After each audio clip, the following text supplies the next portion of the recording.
Welcome to the deep dive. Today we're really digging into the origins of Apple's design powerhouse, specifically Jony Ive's whole journey. We want to go beyond just the Steve Jobs partnership. Right. We want to understand the roots, what made him him. Exactly, and there's this amazing little story that just sums it up perfectly. Early on at Apple, places locked down, total secrecy. Oh, yeah. Legendary. A reporter asks him some quick question, right? And Ive doesn't just give a quote. No, he grabs the reporter, pulls them over to a prototype, and just launches into this 20-minute passionate monologue about the design. Just riffing on the work itself. Totally unprompted. The PR people must have been having kittens. But it shows you, right, design wasn't just his job. It was him, his core identity. That identity is absolutely the key. And our sources really help us unpack where it came from. Because the Apple design revolution, it didn't just magically appear in Cupertino. Yeah. No, it really started way earlier in a very specific British context. It's this mix of traditional craft education and this almost obsessive focus on engineering detail. That's the foundation we need to explore. Okay, let's start right there. The foundational years. His father, Mike Ive, sounds like he was a huge influence. Huge is maybe an understatement. I mean, Mike Ives was a craftsman himself, silver, furniture, you name it. But his really big impact, education. He was actually one of the key people who helped write the national curriculum that made design technology DT compulsory. Wait, compulsory? For everyone? For every single kid in the UK, aged 5 to 16, his dad literally helped mandate that a whole generation learn design. That is incredible. And didn't he get an OBE for that? Our sources mentioned that. Turn what was sometimes seen as a bit of a DOS class. Yeah, a goof-off class, exactly. He helped turn it into a serious design and making subject. And that seriousness, that idea of care, Jony learned that at home too. How so? Well, the story goes, his dad's Christmas gift each year was access to his college workshop. Which sounds cool, right? Yeah, amazing. But there was a catch.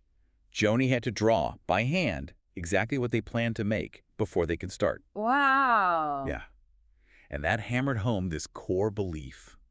What was really important was the care that was put into it. It gave him this lifelong aversion to carelessness, to anything slapped together. That's some serious discipline for a kid. You wonder if that made him stand out. Because the sources also paint this picture of him as a teenager driving this tiny Fiat 500 called Mabel. Yeah, maybe the Fiat. With his post-punk spiked hair sticking out the sunroof, looking like Robert Smith from The Cure.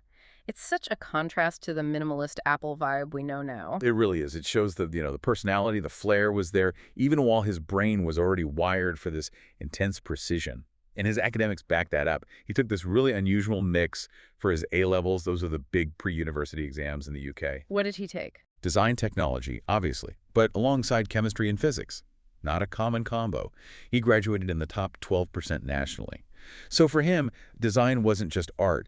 It was deeply tied to science and engineering from the start. Which leads him to Newcastle Polytechnic. And they had this idea of the T-shaped designer. Can you break that down a bit? What does that mean? Yeah, it's really central to his training there. The T-shape means you have deep expertise in one area, that's the vertical bar.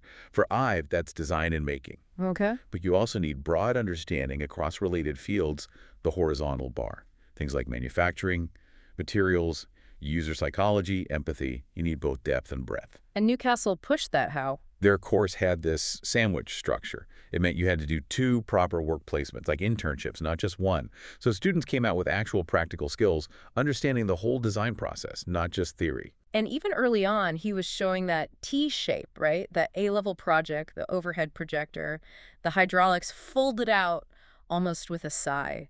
That's such a specific emotional detail for, let's be honest, a pretty boring piece of office equipment. Exactly. It wasn't just functional.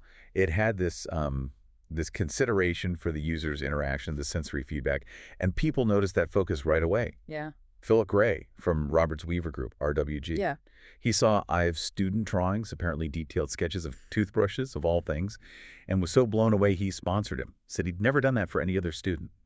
Gray saw that deep user focus. And that led to the TX2 pen, didn't it? The pen designed purely for fiddling. Yeah, just for fiddling. Yeah. It had this ball mechanism on top, Yeah. purely for tactile engagement, an emotional element built right in. Did it actually sell? Went into production, sold loads in Japan, apparently.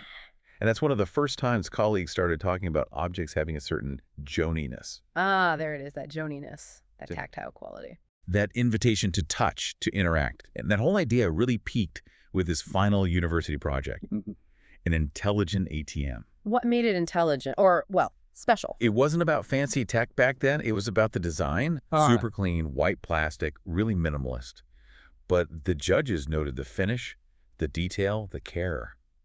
It was way beyond typical student work, even beyond many professional designers at the time.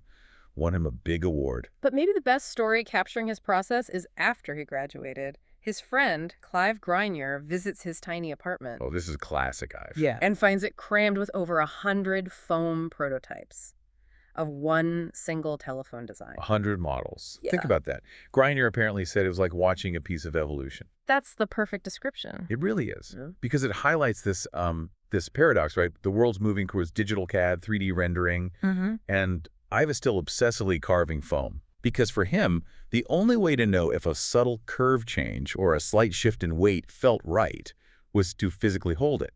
You couldn't get that from a screen. That iterative physical prototyping, that became the absolute core of how Apple developed products later on. Right. Okay, so he's got this method, this obsession. He goes into consulting, co-founds Tangerine. After apparently struggling to name it, Landmark and Orange were rejected first. Okay, Tangerine it is. And they did well, right? Designing all sorts of stuff, power tools, TVs, even a barber's comb with a spirit level. Yeah, a real mix. But the sources are pretty clear. He was already getting restless. He realized he was really only interested in design, not the business side of things, running a company. And style-wise, did Tangerine have a look? He actively avoided it, apparently. Mm-hmm. Didn't want a signature style. He preferred being like a chameleon, adapting the design completely to the product's needs. But while doing that, he was definitely looking towards the U.S., California specifically. He wrote about that, didn't he? Yeah, and in an RSA travel report, said something like, I immediately fell in love with San Francisco and desperately hoped that I could return there sometime in the future. The pull was strong. And the timing was just perfect. Because Robert Brunner, who was putting together Apple's first proper internal design group, IDG. He'd seen Ive's student work. And Brunner said, I hadn't just designed the look, he'd figured out the internals, the manufacturing, stuff that put him leagues ahead of many working pros in Silicon Valley. So Brunner recruits him? Yep. Ive joins Apple's new IDG studio in 1992. Brunner set it up specifically to be different, away from the main campus cubicle hell, to really nurture design. And his first big Apple project was the Newton, right? The message pad. Yeah, the redesigned codename Lindy. The original Newton was, well, it had issues. Rushed, flawed design details, like the speaker was right where your palm rested. Yeah. So I dives into fixing those details, that care factor again. He designs this really clever spring-loaded latch for the lid so it pops open nicely. And the stylus, he made it telescopic, out of brass. It popped out too. But also had this satisfying weight and feel. People noticed that. Oh, yeah. Colleagues called it Jonathan's shining moment. Real recognition of his talent for those physical interactions. But it wasn't all smooth sailing, was it? He nearly quit. He seriously considered it. Because even with great design work like on the Newton, he was still constantly battling compromises. Yeah. Engineering would say no, marketing would change things. The design wasn't driving the process. It was incredibly frustrating for him. Until 1997, the return of Steve Jobs. Everything changes. It's the earthquake moment, isn't it? Yeah. Jobs comes back, famously simplifies the entire product line with that 2x2 grid. Consumer Pro, desktop, portable. Yeah. And crucially, he puts industrial design right at the center of Apple's comeback strategy. Jobs famously said design is the fundamental soul of a man-made creation. And he and I've just clicked. Instantly. A deep connection. Jobs later called Ive his spiritual partner. You really can't overstate how huge that partnership was for Apple's future. So their first big collaboration, the iMac, codenamed Columbus. We all know the Bondi Blue result, but the process, that was different. Oh, totally. They didn't start with specs or budgets. They started with these squishy questions, as the source calls them. Like, how do we want people to feel about this computer? About a computer? Yeah. They were aiming for positive emotions. They were looking at things like transparent gumball dispensers for inspiration, making it friendly, approachable. And this is where the power dynamic flips inside Apple. This is the exact moment. Yeah. The engineers, used to being in charge, came back with like 38 reasons why Ive's design for the iMac, the translucent plastic, the curves couldn't be built. Too complex, too expensive. And Jobs. Jobs just listened, then sided completely with Ive. He basically said, no, we're doing this because I'm the CEO. Boom, just like that. Design started dictating engineering, not the other way around. That's the revolution right there. And the product itself, that Bondi blue, the translucency seeing inside, and that handle, adding a handle to a desktop computer. Which Jobs intuitively knew added friendliness and playfulness, even though it cost more. It was brilliant. The engineers, meanwhile, weren't so thrilled with this new aesthetic driving everything. They apparently nicknamed it Espresso, after the fancy coffee machine the design group insisted on getting. Huh. Okay, so iMac changes the game. Then comes the iPod, codenamed Dulcimer. How did that follow the same philosophy? Well, the iPod started more as an engineering thing, using off-the-shelf parts quickly. Yeah. I was brought in later almost to do the skin job, just the casing. But he did more than that. Oh, yeah. He applied that same reductionist thinking. How can we simplify? How can we make it feel better? His big move was getting rid of the separate battery compartment door. Right, you used to have to swap batteries. Exactly. Removing that allowed for a much tighter, cleaner, two-piece construction. The stainless steel back, they called it the canoe, and that smooth acrylic face. Seamless. And the color, white. We think of iPods as white now, but Jobs wasn't keen initially. No, Jobs apparently resisted white products. But I've pushed for it, argued for it, and won. And that simple color choice became absolutely iconic for the brand. This all happened inside that legendary design studio, IL2, the Iron Curtain. Yeah, the ID team that's behind the Iron Curtain. Super secretive from the outside. But inside, it was Ive's domain. Jobs was apparently very relaxed there. It was their sanctuary. And the workflow inside, it wasn't just digital, was it? No way. They used high-end 3D software, sure, Alias Wavefront, later Unigraphics. But the physical models were still king. They were constantly making them, often outsourced to specialist firms like Fancy Models. And these weren't cheap sketches, were they? Not at all. We're talking $10,000, even $20,000 per model, just for tiny tweaks in curvature or weight distribution sometimes. Wow. So that foam prototype obsession never really went away. Never. It just got way more sophisticated and expensive. It proves that even with the best digital tools, for Ive, that final gut check, that Joniness, had to come from holding it, feeling it. Tactile validation scaled up. Which ultimately leads them to completely rethink manufacturing itself with the unibody process. Exactly. The sources say they got inspired looking at how high-end watches were made. Machining metal, not just stamping or bending it. So the unibody, starting with the MacBook Air, they carve the whole laptop case out of one solid block of aluminum. One solid block. It sounds simple, but scaling that kind of precision machining for millions of units, that was a monumental manufacturing feat. Why do it? What was the benefit? Incredible precision. Extreme thinness was possible, maximum strength and rigidity. And crucially, it eliminated tiny gaps and misalignments, tolerance errors. It created this perfectly seamless object where the design was the structure. Pure Ive philosophy. And having that much control let them sweat the tiny details even more, the stuff they called jewelry. Precisely.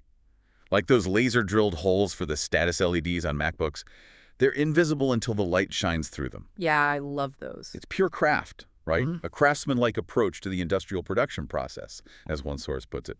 Applying that level of care to details, most people might never even consciously register. So when you trace it all back, from his dad helping make care part of the UK school system, To Jony taking that idea and applying it to global mass production. it's clear his impact wasn't just about making things look nice. He fundamentally changed how things were made, how products were conceived. Yeah. And, Clive Grenier, his old friend and first business partner, said something really provocative once. He said, believe it or not, Jony's leaving would be worse for Apple than Jobs leaving. Wow, worse than Jobs leaving. Yeah. He argued Jony was irreplaceable, that if I've left, Apple would become something fundamentally different.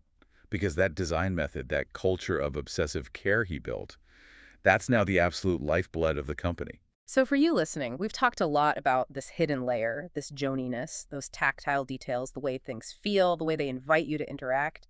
Maybe take a look around at the everyday objects you use that aren't necessarily design-led. Your kitchen gadgets, tools in your office, whatever. And just ask yourself, what could they be like if care, that obsessive craftsman-like attention to detail and feel, was the absolute top priority over just cost or maybe engineering convenience? Where could that kind of focus lead to a breakthrough in your world? Something to think about. Definitely something to think about. Thanks for joining us for the deep dive.